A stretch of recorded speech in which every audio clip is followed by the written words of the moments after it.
Questões polêmicas sobre a legitimidade do aborto estão bem frequentes nas discussões de internet afora, mas muito do que se vê são opiniões muito romantizadas e extremismos por ambos os lados da discussão que em nada vão ajudar o real problema de quando se discute isso, os fatos.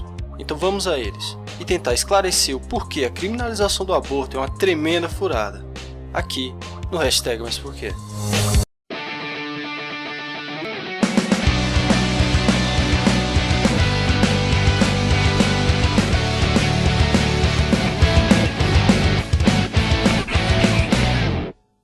Vamos começar por onde dói mais, explicando quando se inicia a vida. Algo muito importante para determinar se eliminar um óvulo fecundado no útero é um assassinato ou não. Para isso são assumidas 3 posições principais, então vamos dar uma resumida. A primeira é de que a vida começa na concepção, em que o simples fato de haver o contato entre os dois gametas já é considerado o passo inicial para o processo que vem gerar um novo ser vivo. A de que a vida se inicia quando o óvulo fecundado se prende à parede do útero, local onde ocorrerá o processo de desenvolvimento do óvulo até o parto. E a do desenvolvimento do cérebro, que dá característica individual a todo ser vivo. O problema com as duas primeiras é que nessas etapas o corpo feminino ainda tende a rejeitar o óvulo por vários motivos, desde a eliminação natural pela menstruação ou pelo aborto espontâneo, e ainda mais problemático é que são momentos muito arbitrários, pois mesmo o óvulo fecundado não se diferencia de qualquer parte do corpo por se tratarem de células se dividindo, e que não tem nenhuma característica que possa determiná-los como um indivíduo vivo. E se considerarmos o ato da fecundação vida, muitos assassinatos, entre aspas,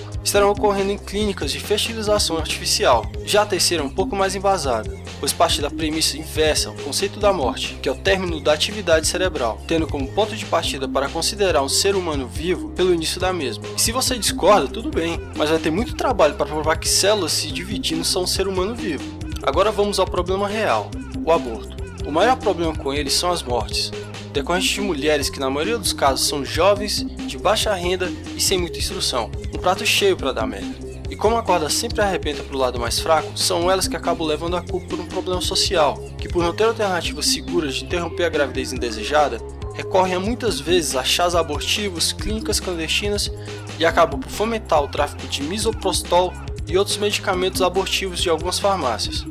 Uma pesquisa feita na cidade de São Paulo mostrou que a taxa real de mortalidade materna foi de 99,5 por 100 mil, sendo o aborto responsável por 10,7 dessas mortes.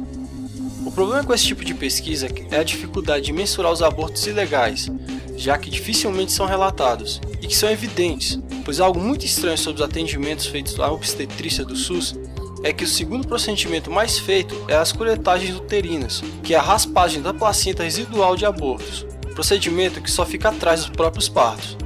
Curioso, não?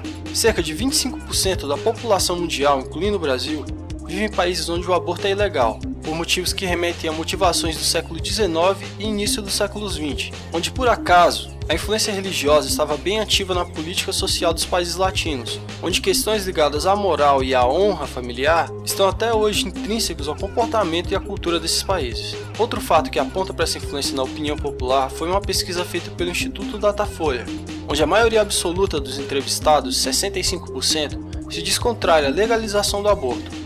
As primeiras razões apontadas por esses entrevistados que defenderam a manutenção da lei atual foram: a criança tem direito à vida, deve se prevenir e não abortar, o aborto é crime, a mulher tem de assumir a gravidez e, por último, é contra a lei de Deus.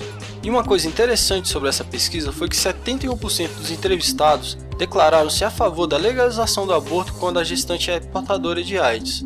E isso denota o quão essa opinião é totalmente ligada à desinformação e à visão estreita sobre o assunto, pois a mesma vida que antes era sagrada, agora passou a não ser, por uma condição médica que pode ser contornada com os devidos cuidados. Isso é bem visível em países vizinhos como El Salvador, Nicarágua e Chile, países que criminalizam totalmente a interrupção voluntária da gravidez, o que gera graves impactos nos seus indicadores sociais. Por terem legislações mais restritivas, são os países com mais porcentagem de mortalidade materna. E isso vem muito do pensamento já ultrapassado, onde pela influência religiosa suas políticas públicas ainda são muito voltadas ao sistema de patriarcado, que foi muito bem abordado no vídeo do canal Ateu Informa sobre isso. Passa lá para ver depois. E por ser uma questão de saúde, isso também envolve a própria ética médica, que por um lado tem restrições à prática do aborto tanto legalmente quanto no próprio Código de Ética da profissão, que pode punir até mesmo o profissional que se omitir de denunciar ou indicar clínicas que ofereçam aborto para gestantes de gravidez indesejada. A questão é ainda mais complicada, pois o aborto seria algo obrigatório a ser feito tendo em vista as outras diretrizes éticas da profissão. E para ajudar a complicar ainda mais as coisas por aqui, nós temos um Estado que deveria ser laico com influência muito forte de preceitos religiosos na política, obrigando aos que não dividem da mesma fé se submeter ao julgamento moral proposto por essas vertentes religiosas. E é exatamente esse o problema por trás disso. Os parlamentares tratarem um problema de saúde pública como um problema moral que vai contra a sua própria fé, ignorando totalmente a própria OMS que recomenda políticas de liberdade reprodutiva, pois como vimos no vídeo sobre a legalização das drogas, políticas proibitivas não resolvem nada e ainda pioram a situação, pois quem está determinado a fazer um aborto vai fazê-lo de qualquer forma, e cabe ao Estado decidir se vai amparar ou se vai tratar essas mulheres como criminosas. E para você que pensa que estão matando bebês fofinhos, acorda-me. A vida de várias mulheres está sendo levada por esse preconceito romântico, e as que não morrem acabam levando sequelas pro resto da vida. E se é para ser a favor da vida, seja a favor da vida delas então. E fique de olho para mais vídeos contra a moral e os bons costumes como esse.